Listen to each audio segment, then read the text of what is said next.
You reach out, they pull away. You ask to talk, they say they need space. And the more you try to connect, the further away they seem to go.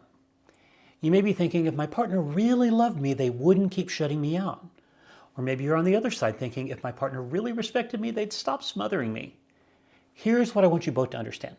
Both of you are trying to protect their relationship. You're just doing it in opposite ways. And that's creating a cycle that's making both of you miserable. In this video, I'm going to explain the attachment styles driving the pursuer-distancer pattern, why it keeps getting worse, and I'll give you 3 specific things you can do to break this cycle. So let's start with what this actually looks like. One of you comes home after a long day. You're quiet, maybe a little distant. The other person immediately picks up on that and asks, hey, what's wrong? Did something happen? Did I do something? And here's where it starts. The quiet partner says, nothing, I just need some space. But to the other person, that feels like a rejection. So they ask again, are you sure? You seem upset. Now the quiet partner feels pressured. Their chest tightens, they shut down even more. They say, I'm fine, I just need to be alone right now.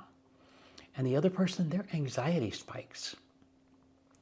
Why won't they talk to me? What did I do wrong? Are we okay?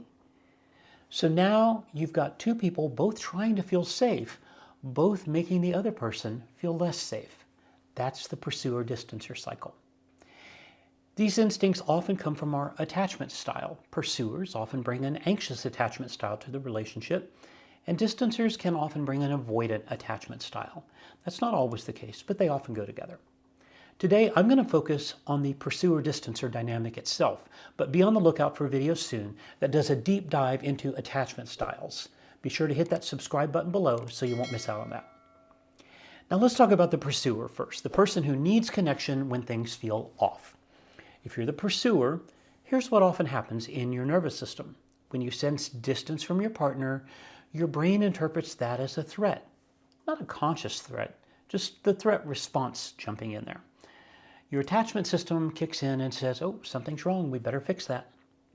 So you reach out, you text, you ask, are we okay? You want to talk things through immediately because talking feels like connecting and reconnecting feels like safety. Now, let me dispel one common misconception. This is not you being clingy or needy. This is your nervous system trying to restore a sense of security in the relationship. It's actually a sign that this relationship matters deeply to you. The problem is when your partner is overwhelmed and needs space, your pursuit, no matter how well-intentioned, feels like pressure, and pressure makes them withdraw more. And if you're the pursuer watching this, I want you to ask yourself something. How often do you reach out when you're anxious versus when you're calm? Because here's the thing, your partner can definitely feel the difference. Now let's talk about the distancer, the person who needs space when things feel intense. If you're the distancer, here's what's probably happening for you. When your partner pursues, when they ask questions, when they want to talk right now, your nervous system interprets that as overwhelm. You feel crowded, like you can't breathe, and your instinct is to create distance so you can regulate. So you shut down. You say, I need space. You avoid the conversation because engaging feels like it's going to make things worse, not better.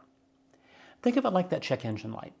When that light comes on in your car, you don't ignore it because you don't care about the car. You ignore it because you're overwhelmed and you don't know how to fix it yet. You just can't. That's what's happening when you withdraw. You're not rejecting your partner. You're just trying to prevent a meltdown. The problem is when you pull away without explanation, your partner's anxiety spikes. And their anxiety makes them pursue harder, which makes you need more space. So here's what I want you to ask yourself if you're the distancer. When was the last time you told your partner what you actually need, instead of just saying, I need space? Because I need space without context feels like rejection. But I need 30 minutes to decompress, and then I'm available to talk. Gives your partner some context, something to hold on to. Now here's why this pattern can be so destructive. Each person's coping strategy confirms the other person's worst fears. The pursuer's worst fears, abandonment, being left, not mattering. The distancer's worst fear, being controlled or overwhelmed, losing themselves in the relationship. So what happens? The pursuer reaches out and the distancer pulls away. The distancer's withdrawal confirms the pursuer's fear of abandonment, so they pursue harder. The pursuer's increased pursuit confirms the distancer's fear of being overwhelmed, so they withdraw more. Did you follow that? It's like two people in a canoe. One person leans to the left to balance the boat. The other person leans right. And now you're both about to tip over and fall in the water, and neither of you understands why the other one won't just quit leaning. The cycle speeds up. The pursuer feels more desperate. The distancer feels more trapped. Now, here's what most people miss when they're stuck in this pattern. When you're in this cycle, you're not talking to your partner's logical brain anymore. You're talking directly to their nervous system. And their nervous system doesn't care about your reasons, your logic, or how much sense you're making. It only cares about one thing. Do I feel safe right now, or do I feel threatened? So when the pursuer says, I want to talk, the distancer's nervous system hears incoming pressure, time to shut down. When the distancer says, I need space, the pursuer's nervous system hears, you're being abandoned, time to panic. This is why logic doesn't work here. That's why explaining yourself and how much you care doesn't help. You're trying to reason with the threat response. So before I get to the solutions, I need you to hear this. If you're the pursuer, your need for connection is valid. Wanting reassurance, wanting to talk things through, wanting to feel close to your partner, that's not weakness. And if you're the distancer, your need for space is also valid. Needing time to process, needing to regulate on your own, needing autonomy, that doesn't necessarily make you cold. The goal here is not to change who you are. The goal is to understand the pattern so you can both get what you need without triggering each other. All right, let's talk about what you can actually do about this. Strategy number 1, you can name the pattern out loud. This goes for both of you. The moment you notice yourself pursuing or distancing, say it out loud. The pursuer might say, I notice that I'm feeling anxious right now, and I'm wanting to talk. Can we pause for a second? The distancer might say, I notice I'm feeling overwhelmed and I'm shutting down. I need a minute.